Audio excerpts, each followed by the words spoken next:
I'm Sara Goldvine, and this is Let's Talk Housing, a podcast by BC Housing.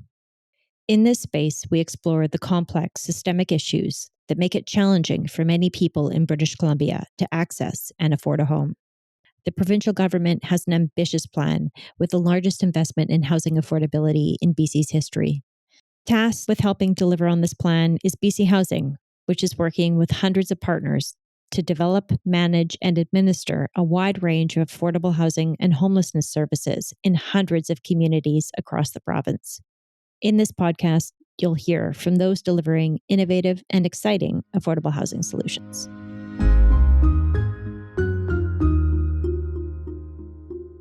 Hello, and welcome to Let's Talk Housing. I'm Sara Goldvine. Today, we're talking about one family's journey to stable, affordable, and secure housing. Before we begin, I'd like to acknowledge that I'm recording from the ancestral and unceded homelands of the Musqueam, Squamish, and Tsleil-Waututh.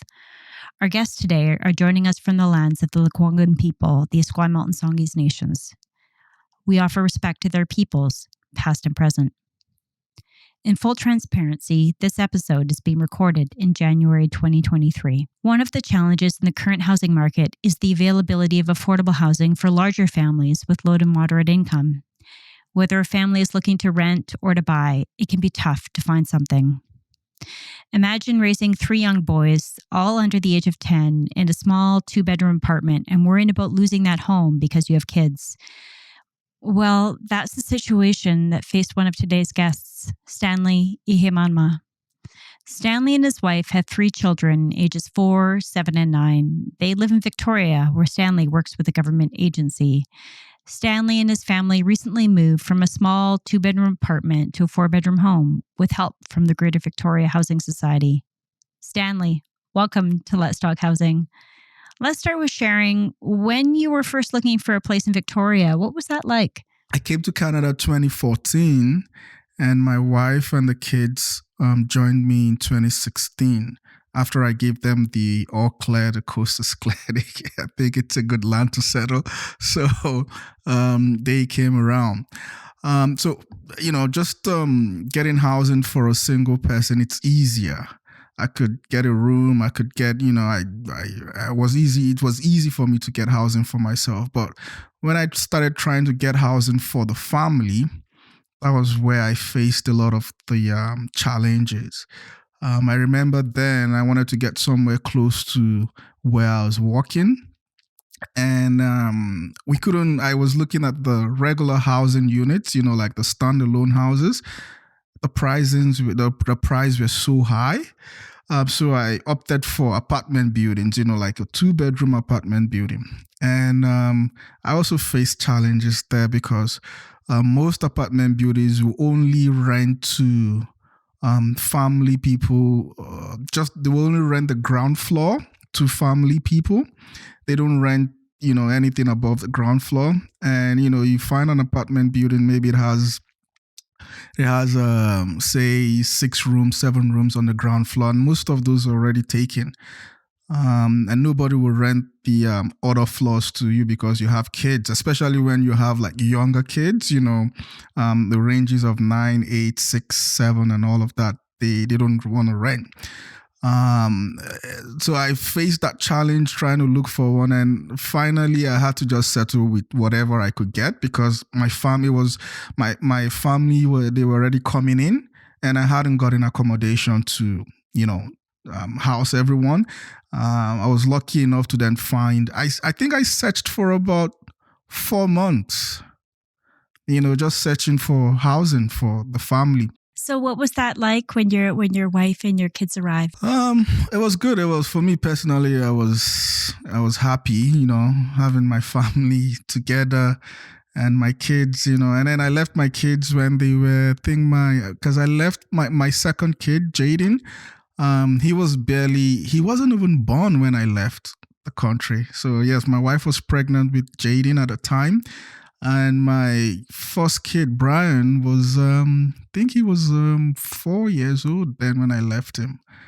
And then so when they came, it was, I was trying to reconnect with the kids again. I remember the first night, I felt like a stranger, but trying to reconnect with the kids. So it was good. I mean, we had a place that we could, lay our heads. I tell you one thing, the first night the family came, the house, like the previous tenants were smoking inside the house. So, when you moving into a house where people were smoking, it was just choking, like the whole fumes that were on the wall and everything. It was tricky. I remember we had to sleep everyone had to sleep in the living room because I was airing out the whole house for almost a week. I was airing out the whole house. I'll leave the windows open and the doors open so that smoke feeling and that smoke could leave the apartment. Yeah. It's just, I'm just remembering all of that yeah, right now. And so, I mean, you have your kids, and you must have been. I mean, you're working for years to be able to bring them. That must have been so exciting, and in a home that you really didn't feel was the right fit. Can you tell us about what you did from there? How did you find better housing? So, like now the kids are here, the family is here. You're trying to, settle everyone and balance everyone up. So housing wasn't really the thing on top of my agenda at that time. I was just trying to get my family settled. But again, my kids were young, I had a 4-year-old and I had a 1-year-old, and they wanted to play. They wanted to run around the whole house. And then we got the second floor in that building. So we got the second floor. So we had people living on the first floor. And, imagine your kid trying to run around, trying to play. And the next thing you get a knock on your door. It's like, oh, I'm hearing stomps, So we literally had to start teaching our kids how not to express themselves. And so that was where the concern started creeping in for me. I'm like, I'm not going to have my kids not be able to freely express themselves because we live in an apartment building. So at that point in time, I started looking for alternative housing. We explored everything possible. We started looking at the cooperative housings. We started looking at actually buying a house. We registered into this whole BC housing thing just to get our names in there and see if anything can connect. We were told that the BC housing thing takes forever, just because of, I think, availability of housing. We were pushing more for the cooperative housing because it's I think that was a bit easier to get in, but again, you needed to meet up with the requirements of the cooperative. And then we started thinking about buying a house. So at that time, my wife was not working. It was just my income. And at that time, my income was pretty low. And the thing I realized was, each time we were planning, now I think we're raising the income a bit. We're going to go try and see if we can push to buy something in the housing market. The housing price goes up. Luckily for us, the BC housing thing came up and we were called. I was so ecstatic. I was so happy. We were called, and then we came to, I think we were called and we were told that they told us where we were going to move into, but it wasn't complete at the time. This building wasn't complete at the time. It was still under construction. And I tell you, we used to drive by this place almost every 2 weeks, just to check on the progress. I know, so, but finally, so when we realized that, okay, look, I think, we're going to get this place. And again, the housing market just kept going up. And I just found out that my income wasn't meeting anything, that we could afford. Because at the end of the day, I think we were opting for an apartment building again, instead of a standalone house where the kids could run around and do whatever they wanted to do. But because of the income, we had to rely on just settling for an apartment building, maybe the ground floor, so we could just move out of that place because we weren't comfortable there anymore. Yeah, So what was that like when you moved in? Oh, geez. Tell us about your first day or your first week. Oh, it was heaven because the guy, what's his name now? I've forgotten his name. The guy who gave us the keys. First of all, we came for the showing, and he right in front of him, we were already talking about where the chairs were going to be, where the and things like that. So, but it was a big relief, I would say. It was a big relief because we kind of just saw ourselves, being taken away from all of this whole housing madness, and just finally settling the kids. And now you could see the difference, right? The kids actually play because now I just let them play whatever they want to play in the house. So, I mean, you've gone through quite a journey, Stanley, and we have some folks that listen to this podcast who are decision makers in government. What advice would you give to people who make decisions about these types of things? How can government or community better support families like yours? Yeah, I think number one is they need to the BC housing. Again, I don't really know how the whole operation works, but I think they need to kind of speed up the process. It takes a long time. You wait in that pool for. I think we were in that pool for almost 3 years, and also I understand there are other aspects and there are other things involved because I know BC housing and all of that provide housing for single mothers and people going through violence and things like that. But I don't know how they can improve the wait time, maybe by concentrating on building more housing for especially geared to families, right? Families that have kids. It's hard to find housing when you have kids. You sometimes start to ask yourself this question: weren't all of these people kids at some point? Because I had to ask myself that question. If you're saying you don't want families with kids, you were a kid at some point and you had to have lived somewhere, right? So if you're changing the laws now and say, no, I'm not going to rent out to you because you have kids, how do you expect those kids to grow up properly and become leaders of tomorrow? So I think maybe building housing that is geared mainly for families. I think they can take the statistics and know how many families are out there that have kids and have maybe more than one or two kids.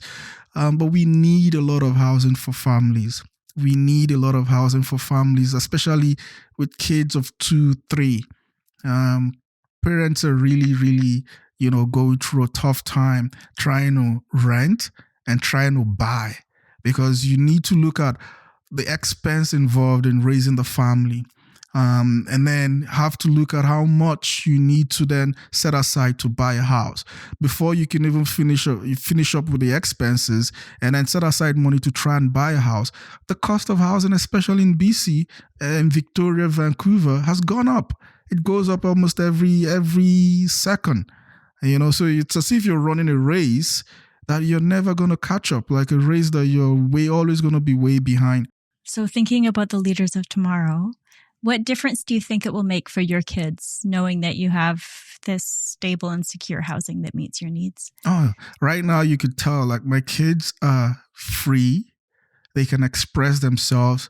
And the location where we are housing it's so nice. It has parks around. It has open fields around. And there are other kids also in the environment.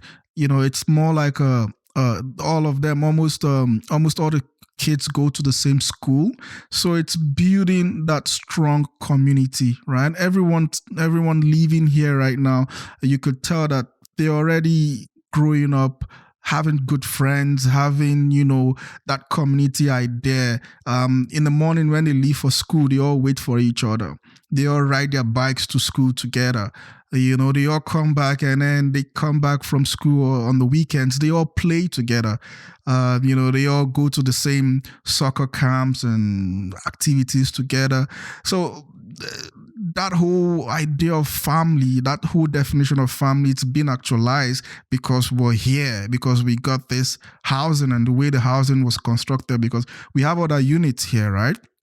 And those units also have kids, so if possible, create more of this kind of clusters where you can have family units, kids, and they all learn from each other. Because I've got kids here that are Asians, I've got kids here that are from other tribes. My kids now can tell me about, the Asian community, some things about them, right? Because they talk, they have conversations, and they're learning from each other. So it's building a strong community, and it's building a good family, environment for the kids to grow and achieve whatever it is they want to achieve. Stanley, it sounds like you've created a really beautiful home for your family here in Victoria. Thank you so much for spending some time today with us for Let's Talk Housing podcast. Thank you. Joining me now is Virginia Holden, Executive Director of the Greater Victoria Housing Society. It's a nonprofit charitable organization dedicated to providing affordable rental housing for low to moderate income families, seniors, working singles, and adults with diverse abilities who live independently. Virginia, welcome to Let's Talk Housing. Hi, thanks you, Sara, so much for having me. I'm so excited to be here. Talk about something I feel pretty passionate around family housing. Yes, right. And this is the audience. We do really like talking about housing here. And we've just been listening to Stanley describe his search for housing with his family. And it really sounds, like Greater Victoria Housing Society made a real difference in his life. Maybe you can just help for our listeners, help understand how many families like Stanley's does your organization help every year? How typical is this story? Well, about 12 years ago, the organization decided to expand our mandate and mission. Originally, we've been around for about 65 years. Previously, our focus was on seniors. And then around 12 years ago, we expanded it to families. And currently, we have about 200, just under 200 units targeted to families, like 2 and 3 and 4 bedrooms. But over the next couple of years, we're hoping to double that, just to help meet that community need. And as Stanley really spoke to, is really, really in dire need across the province. Right. So Stanley told us about just the challenges of his family living with 3 very energetic kids who just want to be kids in a small 2-bedroom, but also a 2-bedroom that really wasn't set up for families and for the type of lifestyle that you have as a family. Can you tell us how typical is that experience? Is that something that you're really seeing as a need in the community? Well, sadly, Stanley's story is not unique. Families are really, really struggling to get into safe and secure and affordable housing, and especially family housing that's close to all the things Stanley talked about, close to schools, the kids can walk, to get milk at the grocery store, and play with other kids and have a neighborhood gang. Those things are so important to, families and early child, development. And it's just a struggle. And unfortunately, there's just not enough family housing units right now across the province. And so we need to do more. We need to build more. Yeah. So let's dig into that. I mean, sometimes we throw these numbers around. For BC Housing, we talk about how through the province, we've got 36,000 homes delivered or underway. And particularly for people in other parts of Canada, that's a lot of housing. But it would be great to make that a bit more real. How do you and how does your team work to bring housing online for families like Stanley? What does that look like for you? So for what we do is, we're in the capital region, so Greater Victoria. We work with a number of municipalities and communities. So the first step really is working with those communities to really understand what their needs are. There's the housing needs assessments that communities take a look at. We work with, closely with city staff and local governments and community organizations to really get a sense of what that gap is. And then from there, we kind of take a look at what government funding and programs might be available. Is it through the province? Is it through the federal government that are targeted to these low and moderate income families? And then from there, we kind of take a look at like what development or land opportunities might be available. So we find partners, because that's how we build housing, such as the cities and local governments. We also work with the private sector, who may have access to land and other development opportunities, and really focus on building housing that is close to, schools and in great locations, just like Stanley spoke about. Yeah. So, I mean, Stanley talked about the importance and what a difference it has made for him and his family to be living in a home that's secure, that's affordable, and that really meets their needs in a community where they feel welcome. What does that feel like for you and for your team to be able to be making that kind of difference for folks? It's amazing. Personally, I fell into housing by accident. My background's in urban planning. When I graduated from graduate school, my focus was really around the environment and climate change and other things. And I happened to get a job in housing, and it has such an impact. It is so foundational. And I believe, most of my staff feel the same way. They're coming from all different types of sectors, working as mortgage lenders or working, in other nonprofits. And really every day, really excited and passionate about, serving housing need across the region. That's wonderful. And we have a lot of different folks that listen to this podcast, including decision makers. So if you could have their ear, and I asked this question of Stanley too, what would you tell? What would you tell decision makers about what's needed to help families? I think it just comes down to the fact that Stanley's story is not unique. Families, especially low income families, are just struggling to get into that safe and secure housing. And it's something else Stanley talked about that really kind of like, I feel is a really, really important point. It just takes way too long. I mean, we've got a system set up, to kind of, tag families in needs to apply, depending on their income levels. And then it takes way too long to, get access to housing. And so we need that, desperately need that more supply. And sadly, we're losing more housing across the province than we're building. And that showed up in yesterday's announcement about the rental protection fund. But we just need to have more of these units across the province. And everybody knows we're in a housing crisis. So we just need to get on with building more supply and protecting these existing units. And we need to do that pretty quickly. As the last thing we want to see is more, families kind of struggling and getting into unsafe situations and are on the edge of homelessness. So this is a pretty crucial thing that we need to take a look at as a province.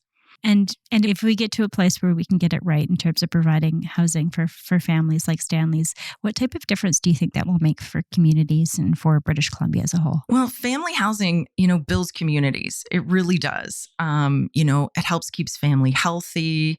It keeps kids engaged in school, and whether their parents are trying to go back to school in terms of education. I think I spoke about, it gives kids a really strong start at life. Those early years are just so critical. Stanley also talked about the need to build community, especially as a newcomer to Canada, talking about these kids running next door and they have a little gang, and they walk to school together and they knock on each other's doors, hey, it's time to go to school. Like that, building that community is so key. We all go back to at the same time, like we need a diversity of these kind of housing types to keep our economy running. We need, business find employees.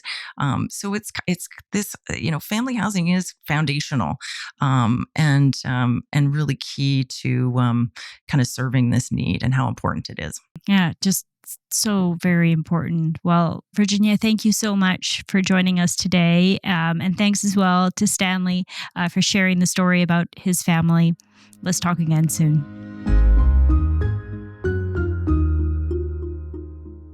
To learn more about BC Housing or to apply for subsidized housing in British Columbia, visit our website at bchousing.org.